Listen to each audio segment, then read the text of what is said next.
Super Mario games are the staple for any Nintendo console system. After all, they're usually some of the first games that are released for any new Nintendo console, at least Nintendo's first few systems.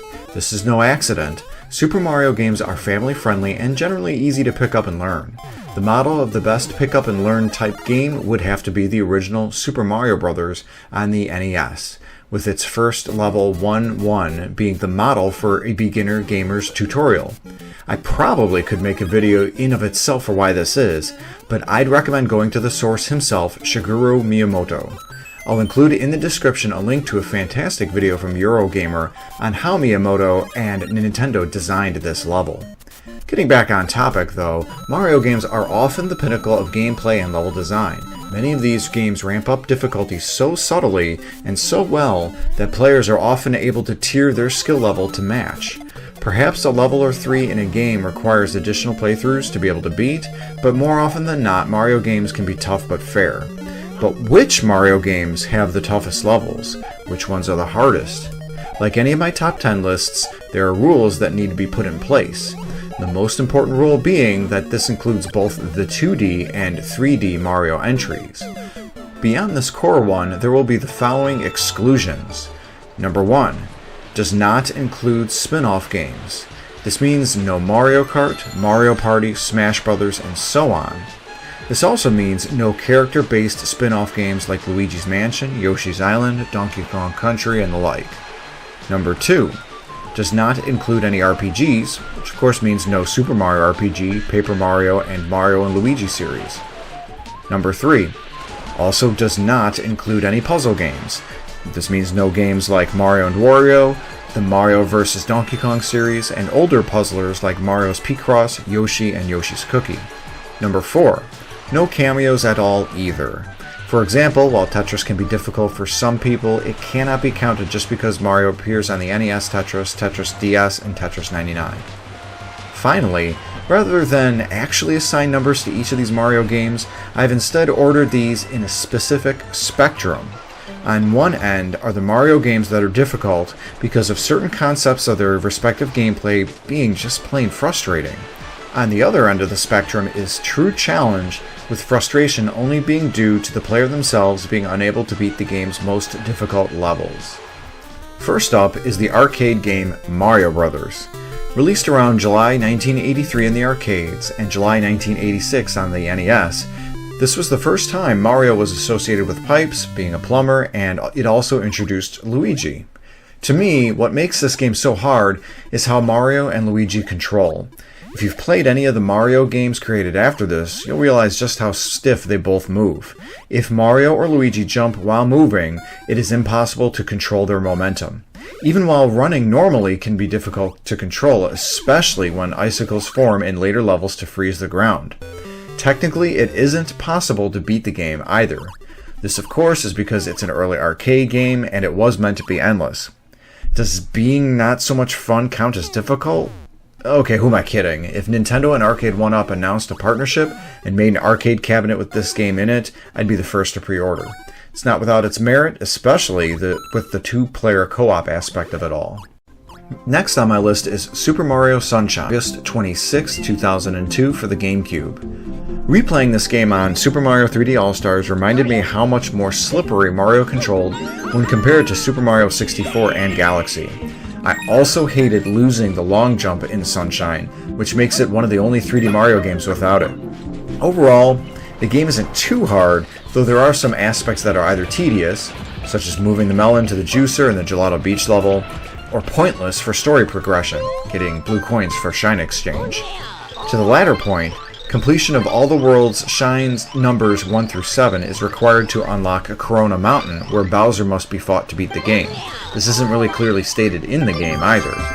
Some of the more challenging and less frustrating levels are the ones where FLUDD is taken away. These are cool, as the game design itself makes Mario rely on the FLUDD, only for it to be taken away and really make the player feel its absence.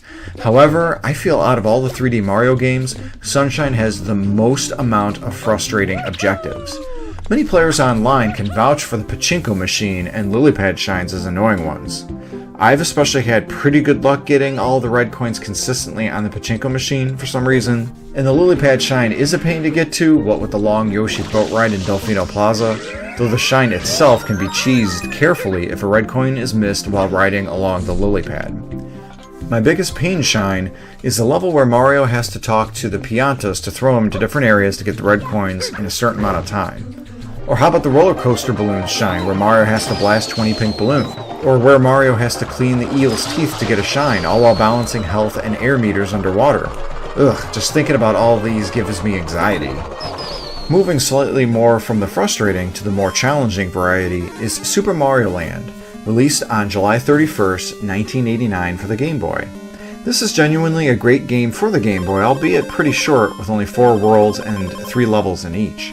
It has a great soundtrack, and Mario proportionately matches the small screen, especially when compared with the original entry of Super Mario Bros. 1. There are a number of blind jumps in the platforming which can be frustrating, though some of the latter levels are genuinely tough. Jumping itself, though, has Mario having a similar momentum issue he had in the arcade Mario Bros., though thankfully it's not as bad. There is a second quest if the player beats the game, but all that does is increase the number of enemies in the levels. Am I the only one that noticed the fanfare for completing the levels is the same as the fanfare in early Final Fantasy games?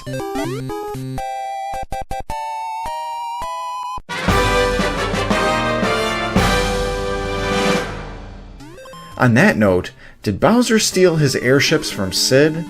Oh well, let me take off my Black Mage tin hat. Super Mario Maker 1 and 2.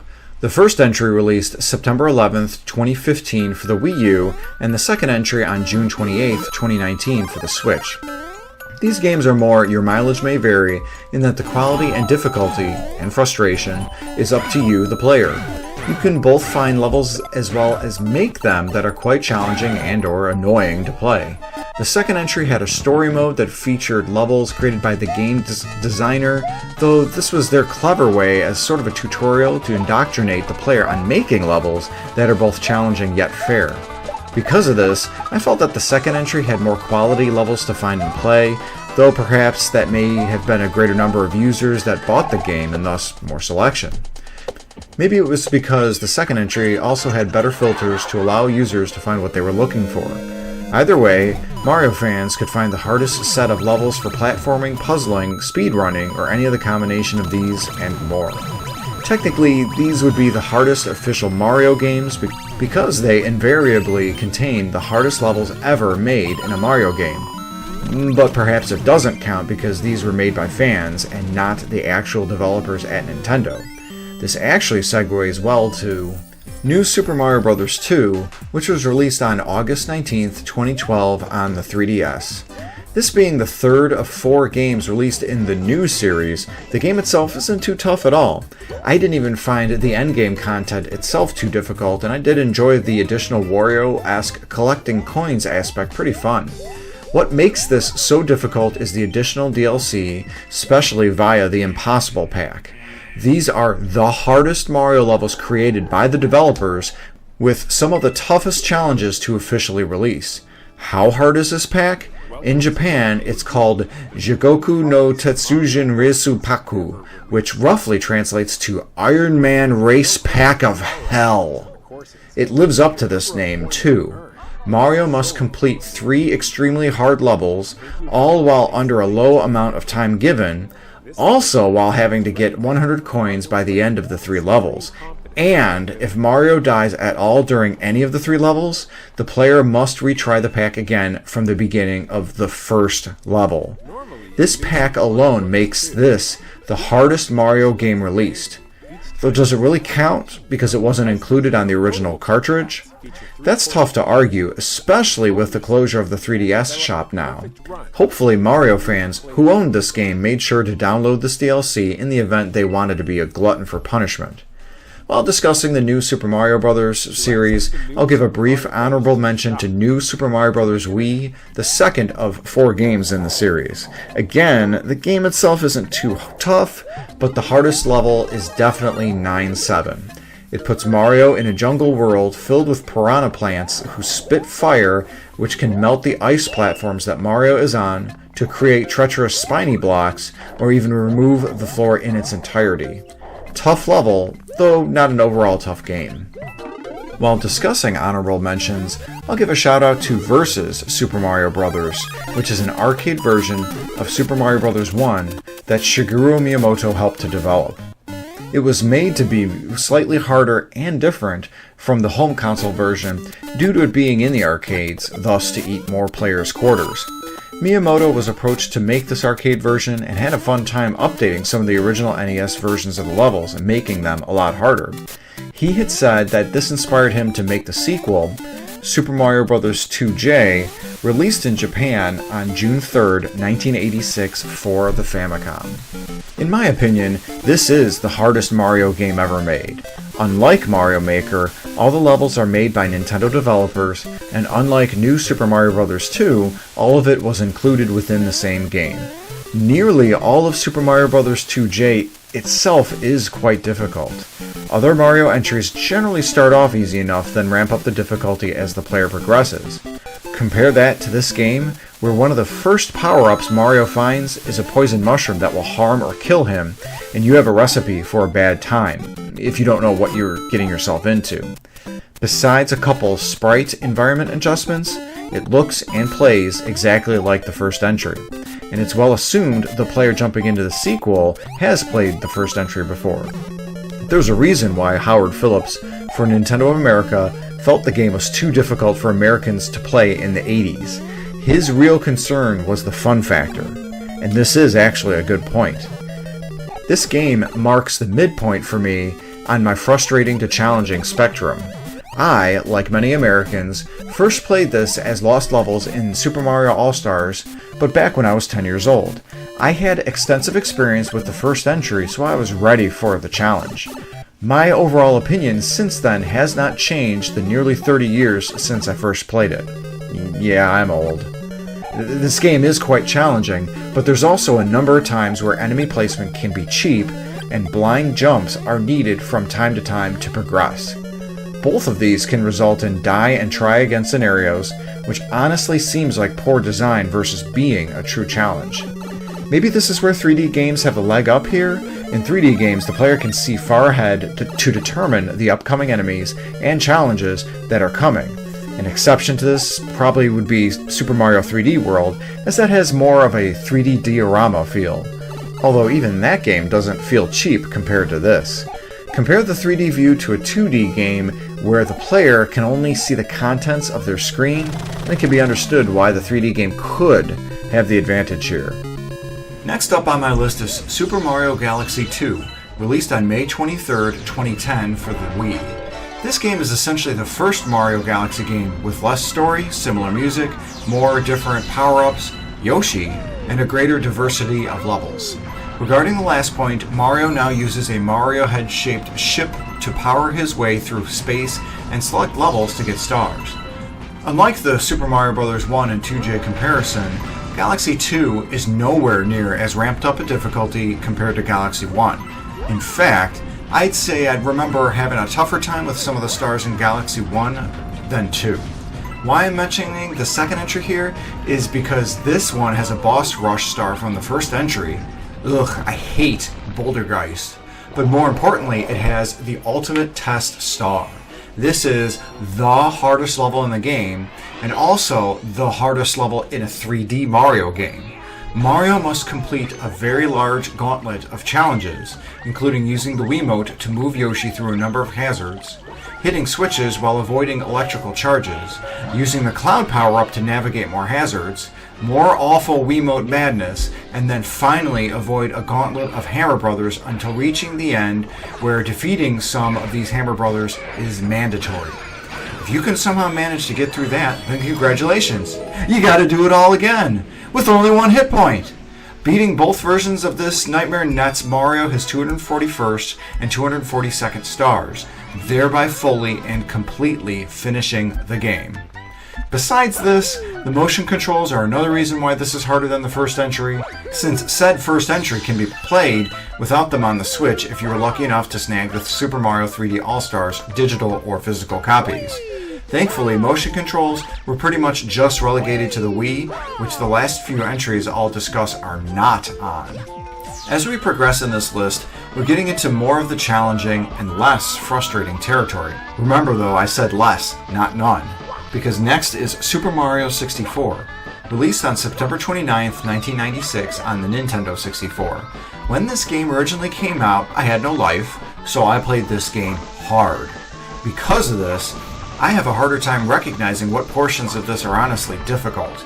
Listening to friends of mine who have played it, as well as my wife, levels such as Tick Tock Clock, Rainbow Ride, and Wing Mario Over the Rainbow would probably be the leading candidates for genuinely difficult levels.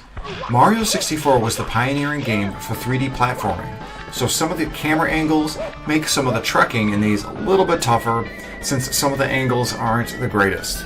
Admittedly, Mario also doesn't move as smoothly as he does in the Mario Galaxy series. Regardless, he still controls great, especially for his first 3D foray. Going back to these difficult levels, Tick Tock Clock has some tough jumps and platforming, but if you make sure to enter the clock at 12, it stops completely and makes getting all the stars super easy. Wing Mario Over the Rainbow just involves using the super fun wing cap to get the red coins that are in it. If Mario falls, he just goes back to the castle's outside area. That can be annoying since the player has to take Mario all the way back to the top of the castle again, but at least no lives are lost. Rainbow Ride is probably the genuinely hardest level, especially getting 100 coins in it. Even today, I can feel my palms get sweaty, knees weak, mom spaghetti, as I try and collect these coins to get the 100 coin star. Next up is Super Mario 3D World Bowser's Fury, released on February 12, 2021 for the Nintendo Switch. I'm mentioning this specific version over the Wii U as an honorable mention for the Bowser's Fury portion. If the player gets enough cat shines, Fury Bowser appears and stays this way permanently until Mario initiates his final showdown with Bowser via the Giga Bell. When this happened to me, I was still 5 cat shines short, so it was anxiety-inducing to snag enough of these to be able to fight Fury Bowser while he was rampaging the entire time. The main game of 3D World overall continues to feature fantastic level design for a Mario game. Every single level introduces some sort of fun new concept unique to that level, all while slightly scaling the difficulty up as the player progresses. Honestly, this is probably one of the best and underrated Mario games. When the player beats the game, additional levels are added via the Star, Mushroom, and Flower worlds. This unlocks the 5th playable character, Rosalina, as well. Some of the levels are harder spins of previous levels the player had already gone through, though they're still fun. One of the last levels here is a timed boss rush mode that can be challenging, especially if the player doesn't manage their time well enough and runs out. Having a coordinated effort by multiple players really helps here. It isn't until the Crown World that the toughest challenges await the player. This includes the longest and most difficult Mystery House, which has 30 total mini-challenges for the player to go through. If the player fails at any time to complete the challenge within the short time limit or dies, it's back to the beginning of the house. Even with this Mystery House and the timed boss rush, these two still aren't the toughest levels in the game. That easily goes to Champion's Road. The only reason why I don't have this as the toughest 3D Mario level is because Mario Galaxy 2's Ultimate Test has one hit point challenge, motion controller requirements, and can't be cheesed with power-ups like Champion's Road can. And when I say it can be cheesed with these power-ups, it's the first half of it that's made easier if the player has the Tanuki Suit power-up. Again, it's made easier, it's still not a cakewalk. Where Ultimate Test was a myriad of Galaxy-inspired gimmicks, Champion's Road is extremely tough, though fair throughout. I do think Champion's Road gets the edge for inducing anxiety near its ending versus Ultimate Test, as those mandatory speed boosts to unlock the Warp Box while avoiding the electrical shots just totally spikes my blood pressure. Finally, my last entry for one of the hardest Mario games is Super Mario Bros. 3, released July 15th, 1989 for the NES. Out of the hardest Super Mario games, this one probably has some of the most challenging yet fair levels. This isn't to say that perhaps there aren't some frustrating moments, but in my opinion, this entry probably has some of the least frustrating and unfair levels in the entirety of the series, while also maintaining challenge throughout. Some of these include World 5-9's diagonally auto-running level.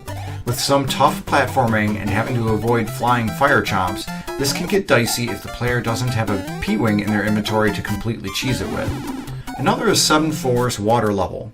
The frog suit makes this easier, though it's still one of the toughest water levels in a Mario game.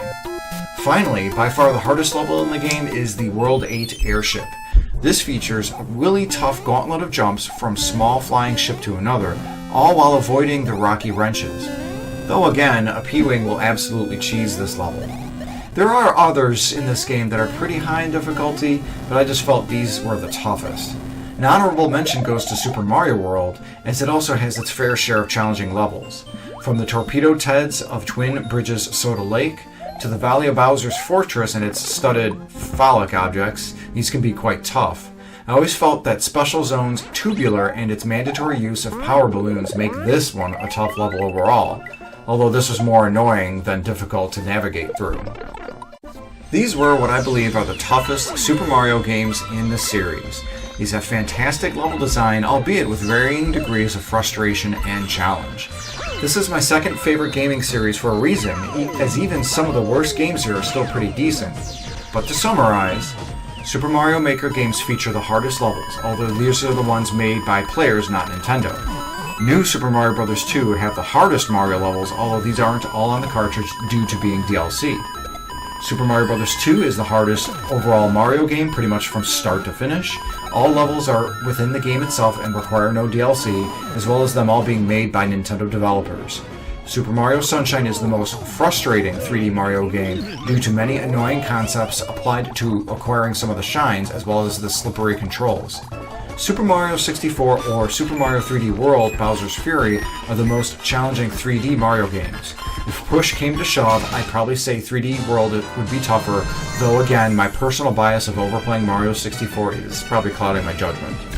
What do you believe is the hardest Super Mario game ever made? Let me know in the comments below. Please like, subscribe, and ring that bell for notifications when I release more content. Thanks for watching and have a great day.